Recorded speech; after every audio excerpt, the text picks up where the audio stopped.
Fear is where we are. With MJ Wood FM. আসসালামু আলাইকুম শ্রোতাদের শুভেচ্ছা। আমি ভূত এফএম এর উপস্থাপক আপনাদের কাছে আজকের রাতের গল্পটি নিয়ে হাজির। একটি অদ্ভুত ও রহস্যময় ঘটনা যা ঘটেছিল চট্টগ্রাম জেলার বাঁশখালী উপজেলার কল্যাণপুর গ্রামে 1990 সালের প্রথম দিকে। এই ঘটনা শুনে হয়তো আপনার গা ছমছম করে উঠবে। প্রস্তুত তো? ঘটনাটি শুরু হয়েছিল এক গভীর রাতে, যখন গ্রামবাসী নূরজাহান বেগম তার বাড়ির পাশে কিছু অস্বাভাবিক আওয়াজ শুনতে পান। রাতের নিস্তব্ধতায় যে শব্দটা তার কানে পৌঁছায় তা ছিল কিছুতেই স্বাভাবিক না। প্রথমে তিনি ভাবলেন হয়তো পাশের ক্ষেত থেকে কোনো প্রাণী বা জন্তু এসেছে, কিন্তু না, আওয়াজটা যেন তাকে তাড়া করছিল, এমনকি এক ধরনের ভয় জাগাচ্ছিল। তিনি সতর্ক হয়ে সেই শব্দের উৎস খুঁজে বের করতে বের হন। তবে যা তিনি দেখলেন তা তাকে পুরোপুরি অবাক করে দেয়। বাড়ির পাশে দাঁড়িয়ে তিনি চোখে পড়েন এক অন্ধকার শিলা, কিন্তু এটা তো কোনো সাধারণ পাথর ছিল না। এটি যেন কিছু অদৃশ্য শক্তির উপস্থিতি। নূরজাহান বেগম এক মুহূর্তের জন্য থমকে যান, বুকের মধ্যে এক অজানা ভয় তার শিরাধমনিতে দৌড়াতে থাকে। তড়িঘড়ি করে বাড়িতে ফিরে আসেন তিনি, কিন্তু সেই রাতের পর গ্রামে ঘটে আরও অনেক অস্বাভাবিক ঘটনা। মাঝে মাঝে রাতে অদ্ভুত শব্দ শোনা যায়, যেন কোথাও একজন নারী কাঁদছে। এই কান্নার আওয়াজ কখনো তীব্র, কখনো খুব মৃদু, কিন্তু সব কানে পৌঁছায়। এক রাত এক গ্রামবাসী দাবি করেন তিনি দেখেছেন একটি অদ্ভুত আলোর ঝলক, যা এক স্থান থেকে অন্য জায়গায় চলে যাচ্ছিল। এই সব ঘটনার পর পুরো গ্রামে এক ভৌতিক আতঙ্ক ছড়িয়ে পড়ে।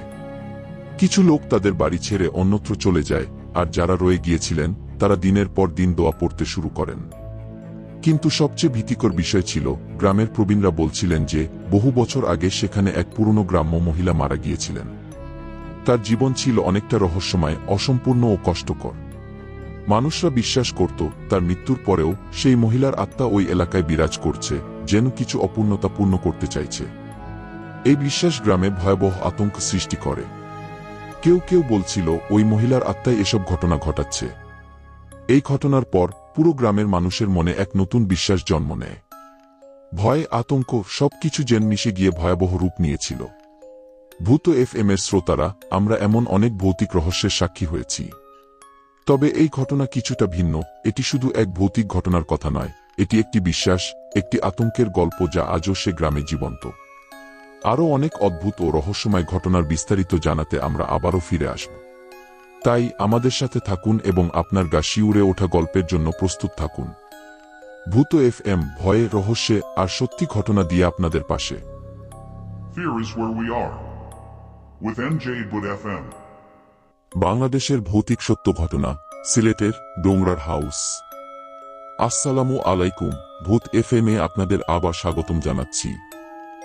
আজকের শোতে আমি আপনাদের এমন একটি ভৌতিক ঘটনার কথা বলবো যা সত্যিই ভয়ানক এবং অদ্ভুত। এটি ঘটে সিলেটের এক অজানা ছোট্ট গ্রামে, যেখানে একটি পুরনো এবং ভয়ানক বাড়ি অবস্থিত, যাকে সবাই ডোংরার হাউস বলে চেনে। আমরা দুঃখিত যে এই ঘটনাটি যার সাথে ঘটেছে তার নাম প্রকাশ করতে পারছি না, এটা গোপনীয়তাই ধরা যাক। আপনি একদিন রাতে একেবারে অন্ধকারে একা একা বাড়ি ফিরছেন। আপনার চারপাশে ঘন অন্ধকার, কোনো শব্দ নেই, কেবল এক ধরনের চাপা নিস্তব্ধতা। ঠিক তখনই সেই সিলেটের ডোংরার হাউস এর কথা মনে পড়ল। আর বিশ্বাস করেন, এই বাড়ির রহস্য শোনার পর আপনার গা শিরশির করে উঠবে। অনেক বছর আগে এখানে এক সুখী পরিবার বসবাস করত। তবে হঠাৎ এক রাত থেকে অদ্ভুত কিছু ঘটনা ঘটতে থাকে। বাড়ির পুরুষ সদস্য প্রায়ই অদ্ভুত শব্দ শুনতেন, যেমন মেঝে খোঁচানোর আওয়াজ অথবা খালি ঘরে হাঁটার শব্দ। মাঝে মাঝে কিছু অদ্ভুত ছায়াও দেখা যেত, কিন্তু ঘরে তখন কেউ ছিল না। একদিন যখন সবাই ঘুমাচ্ছিল, বাড়ির মধ্যে প্রচণ্ড ধ্বংসযজ্ঞের আওয়াজ শোনা গেল। সবাই আতঙ্কিত হয়ে ঘর থেকে বেরিয়ে এলেন, কিন্তু কিছুই খুঁজে পাওয়া গেল না। তারা বুঝতে পারল এখানে কিছু অস্বাভাবিক ঘটনা ঘটছে, কিছু যা আমাদের সাধারণ চিন্তা বা ধারণার বাইরে। তারপর একদিন বাড়ির পুরনো পরিচারিকা, যিনি দীর্ঘ সময় ধরে সেখানে কাজ করতেন, এক রহস্যজনক তথ্য শেয়ার করেন।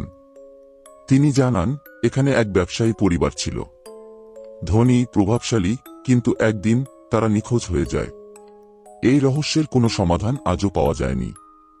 অনেকেই বলে সেই পরিবার মারা গেছে এক অজ্ঞাত কারণে, যার ব্যাখ্যা আজও রহস্যে ঢাকা। তারপর থেকেই বাড়িটি অভিশপ্ত হয়ে গেছে বলে গুঞ্জন ছড়িয়েছে। তবে গল্প এখানেই শেষ নয়। এক রাতে কিছু সাহসী গ্রামবাসী সিদ্ধান্ত নেন তারা বাড়ির রহস্য উদ্ঘাটন করবেন। তারা রাতের অন্ধকারে বাড়ির ভিতরে প্রবেশ করেন। একে একে সবাই প্রবেশ করলেও হঠাৎ এক ব্যক্তি নিখোঁজ হয়ে যান। তাকে খুঁজে পাওয়া যায়নি। সেই ব্যক্তির আজও কোনো হদিস মেলেনি। তার নিখোঁজ হওয়ার পর সেই বাড়ির মধ্যে যেন আরো ভৌতিক ঘটনা ঘটতে থাকে। আজও সিলেটের ডোংরার হাউস কে ঘিরে হাজারো ভৌতিক গল্প ছড়িয়ে পড়েছে। যারা সাহসী হয়ে এখানে রাত কাটাতে যান তারা জানায় মাঝে মাঝে তারা গম্ভীর হাসির শব্দ শোনেন, ঠান্ডা বাতাস অনুভব করেন, আর কখনো কখনো নিখোঁজ মানুষের অদ্ভুত ছায়াও দেখতে পান। যে অনুভূতিটা আপনি অনুভব করবেন তা সত্যিই ভয়ানক হতে পারে। তবে আপনি যদি কখনো এই বাড়ির দিকে যাওয়ার সাহস করেন, একটা কথা মনে রাখবেন, যে কোনো কিছু হতে পারে। আপনি কি দেখবেন তা একেবারেই অপ্রত্যাশিত হতে পারে। আর ভৌতিক ঘটনার গল্প কখনো কখনো শুধু গল্পই নয়, বরং সত্যি হয়ে ওঠে। ভয় আছে যেখানে, আমরা আছি সেখানে। এটাই ছিল আজকের ভূত এফএম এর ভয়ঙ্কর অদ্ভুত এক গল্প। সবার প্রতি আমার অনুরোধ, যদি কখনো এই ধরনের ঘটনার সম্মুখীন হন তবে তা উপভোগ করবেন, কিন্তু সাবধানে। ধন্যবাদ। আমাদের সঙ্গেই থাকুন, কারণ ভূত এফএম এ আরো অনেক রহস্য, আরো অনেক ভয়ানক গল্প আপনাদের জন্য অপেক্ষা করছে। এবং হ্যাঁ, আমাদের চ্যানেল সাবস্ক্রাইব করতে ভুলবেন না।